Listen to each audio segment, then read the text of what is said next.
being in Harlem. It's one of my favorite cities. It's one of the best cities in the world. So I wanted to do something that I felt represented Harlem. So we're going to do this one by Horace Silver.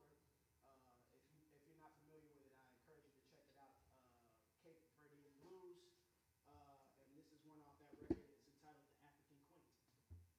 Horace Silver Day, huh? I thought that was a Joe Henderson. Oh, you're right. Yeah, get off me, man. All right, here we go. Here we go.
Thank you. Greetings, Christopher McBride.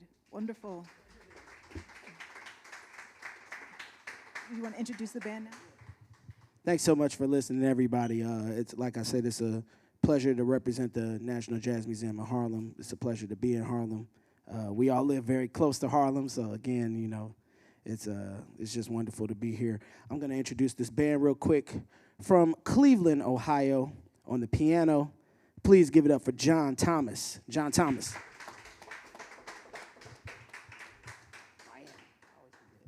From Miami, Florida, on the bass.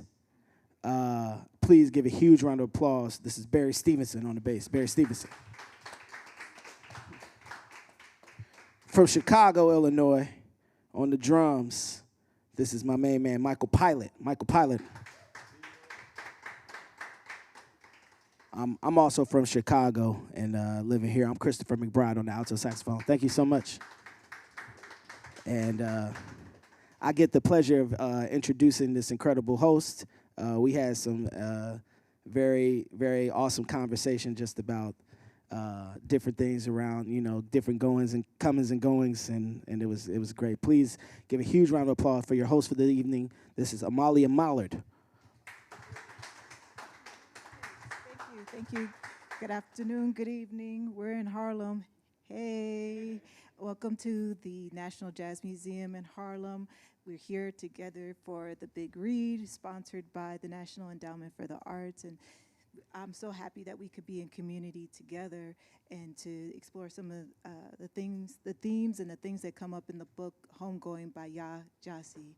Has anybody here read the book already? Hey, well, we have free copies in the back.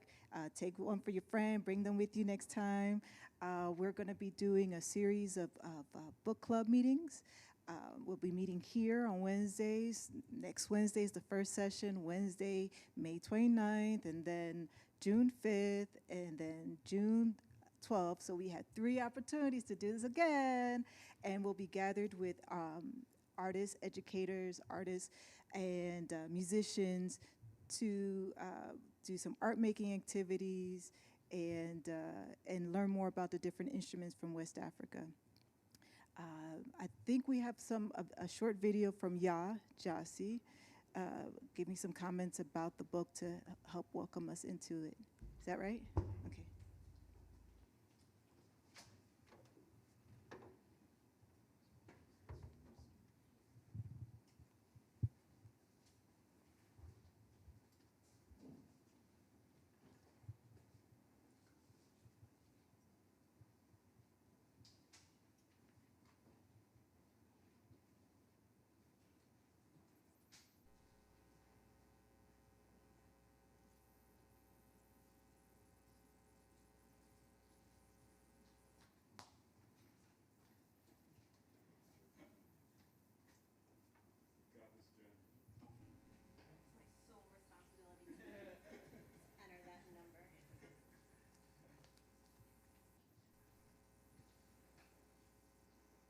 Hi, everyone.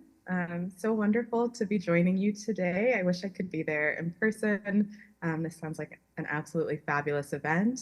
I wanted to start off by just talking a little bit about Homegoing and how it came to be. The book actually started for me in 2009. I was a sophomore in college at Stanford University. I knew that I wanted to be a writer. I'd always wanted to write, and I had this kind of idea to write a book that would take me to my mother's hometown, which is in the central region of Ghana.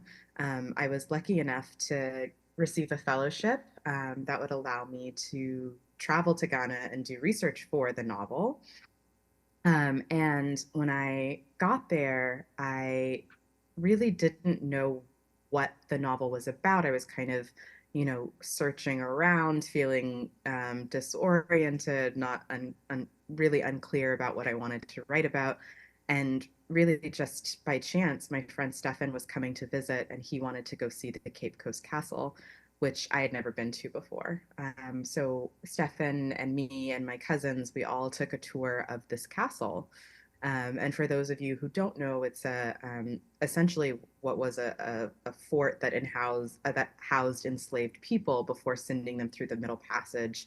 And so it was this experience of going to the fort and taking the tour and listening to the tour guide, lead us through these upper levels, which had um, cannons that faced out to the sea. It had a church. It was beautiful. Um, and then going from there down to see the dungeons where they kept people before sending them through the Middle Passage, where the wheel started spinning for me. I felt so shaken by this experience, and so curious about what the two different sides knew of each other, what the people upstairs knew about the people downstairs, because the tour guide mentioned that the British soldiers who lived and worked in the castle would sometimes marry the local women.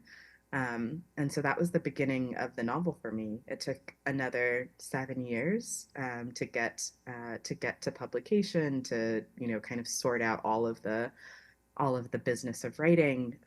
But that first formative trip, I think, was the piece that began all of this for me.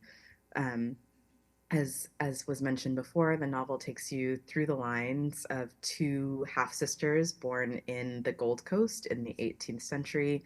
The first is Afia, who is the wife of the British governor of the Cape Coast Castle, and the second is Essie, who is kept in the same castle as an enslaved person. And then the novel kind of moves like a bit of a fishtail braid down the line, one descendant after the other, until you get to roughly the present day.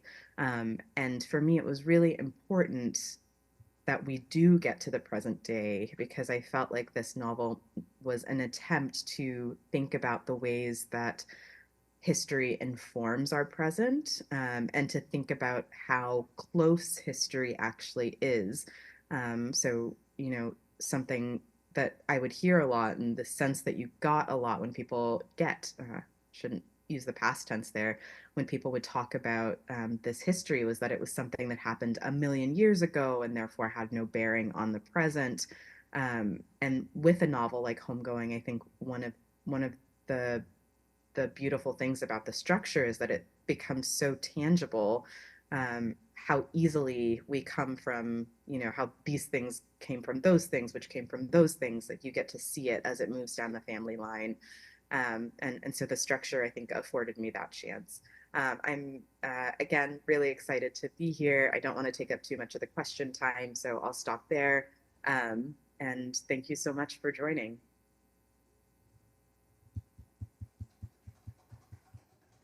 So what a treat, right, to get to hear directly from the author about the book. Homegoing is just, I've really enjoyed the book so much because of what she does with the research, right? As a person who's interested in history, and I'm studying to get my PhD now in history, and thinking about how she marries the imagination with historical fiction, like going into the archives, right, to create context for these 8 different generations through the book. So a little bit about the work that I'm doing. I am a sound artist, researcher, and so my project, my dissertation will be about laughter in recorded music using Michael Jackson's hee hee hee or James Brown's ha to tell the story of how Black folks couldn't always laugh out loud, right? So we can laugh, and it's not only a signal of humor, but of pain, of joy, of radical joy, right? Because why, in the context of oppression, right, that people could still find a space to laugh, and may even use it as a strategy to buffer space for their own humanity. So what Yaa does with the book, and what intrigues me, is how she's able to capture, by way of the research, creating a moment in history, a moment in time with each generation. She goes through 8 generations from the 1700s to the present. And there's on the first page of the book, there's a helpful family tree to help you keep track. And that's what I use to keep track of all the characters. So the three themes that we'll be discussing for the next three sessions, that's May 29th, June 5th, and June 12th. The three themes are history and struggle, history and storytelling, freedom and struggle, laughter and tears. So for history and storytelling, we'll be talking with Noelle Lorraine Williams, who's a visual artist and a historian. And so thinking about what we've just been talking about, right? History and using the archive to tell a story. The second theme is freedom and struggle. And I'm reminded of Coretta Scott King's quote about every generation has to fight to win their own freedom, right? So it's a continuous movement. And then laughter and tears, I should say, with freedom and struggle, we'll be meeting with Stephen G. Fullwood, who's an archivist and who spent 20 years more at the Schomburg Museum that's not far from here. And so he'll be guiding us through rethinking about our own histories, right? And the things that we save, the things that we throw away. So often when people pass away, you know, whoever's in charge will throw their stuff in the garbage, right? It's like, oh, you don't need that. You don't need that birth certificate anymore. You don't need that Social Security card, that passport anymore. But actually, that's another way of documenting the history, right? And so Stephen will be walking us through rethinking about our own histories and how we document them, right? Because there's the difference between the major institutions, the master narrative, welcome, and then our own personal archives, right? Our family archives. So that's freedom and struggle. And then the third theme is laughter and tears. And we'll be working with Jamie Todd, who is also a visual artist. And I learned about Jamie through her work about African-American performers and heroes. And so she reimagines these heroes using inkscape, she calls them. And so she drops ink into water and it creates like this smoke effect. And then she superimposes that and redesigns it around the portrait. And so it's like this mystical or like ethereal reimagining of this hero and adding, renewing the way that we look at the portrait. So that's what intrigued me about her work. She's on to different things now, but it'll be a chance for us to be together to talk to her about how she chose those heroes and how we can reimagine our own heroes and how we think about our own portraits. And so those will be the three themes, the three artists, and there will be three art-making activities that are part of each session, things that we can do together here or that you can take home with you to do at home. And I think that about covers it. So with that, shall we go back to the music? Are there any questions? Actually, I have Okay. This is just a thing I was thinking about when you were talking about your own research. And I was thinking about Maya Angelou. Mm. Talking about the laughing, crying.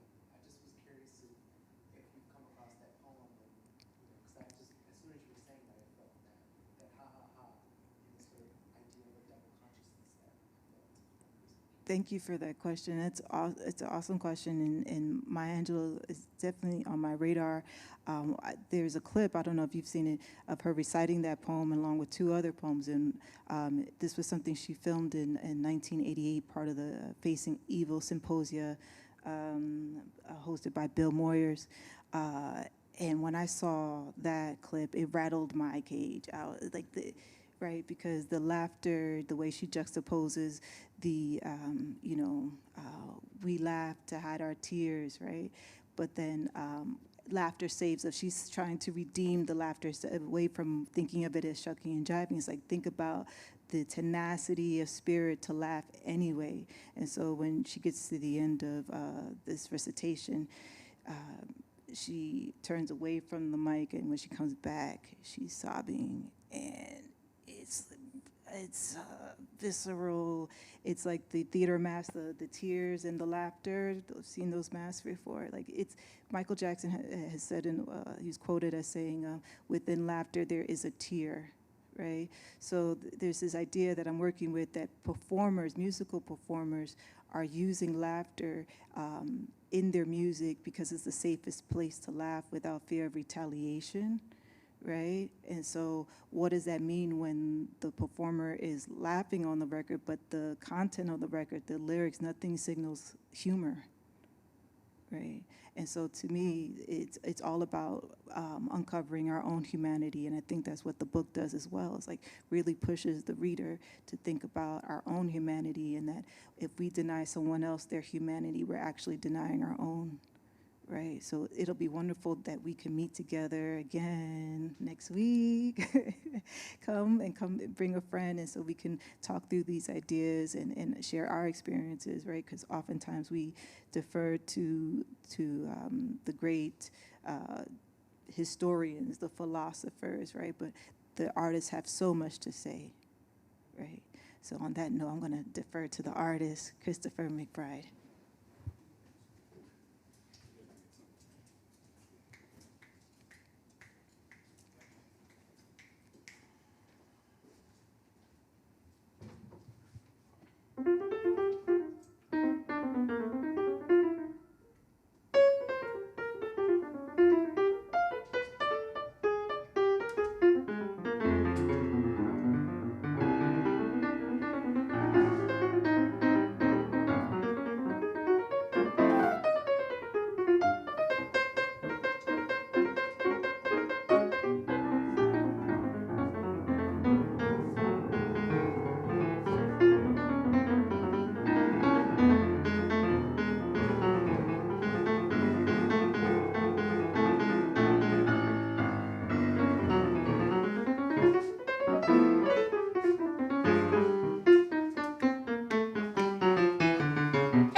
Village, Bedford-Stuyvesant.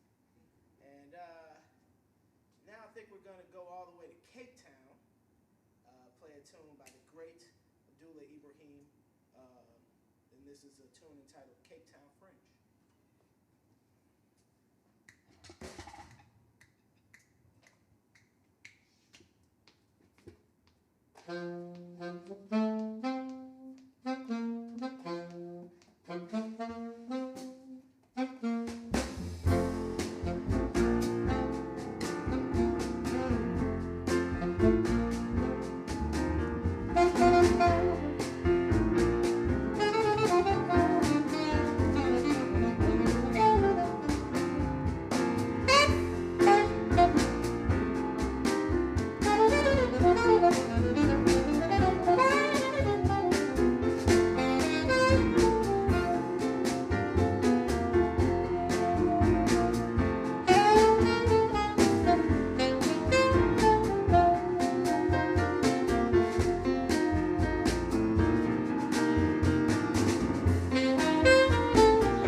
there another one? I don't know. All right. Okay. All right. That was wonderful. Thank you so much. That was so wonderful. And thank you all for coming out. And I hope that we can jam together next week and make music while we talk about the book, and we can jam together. Thank you so much for coming out. Hope to see you next week, May 29th. Yes. Woo.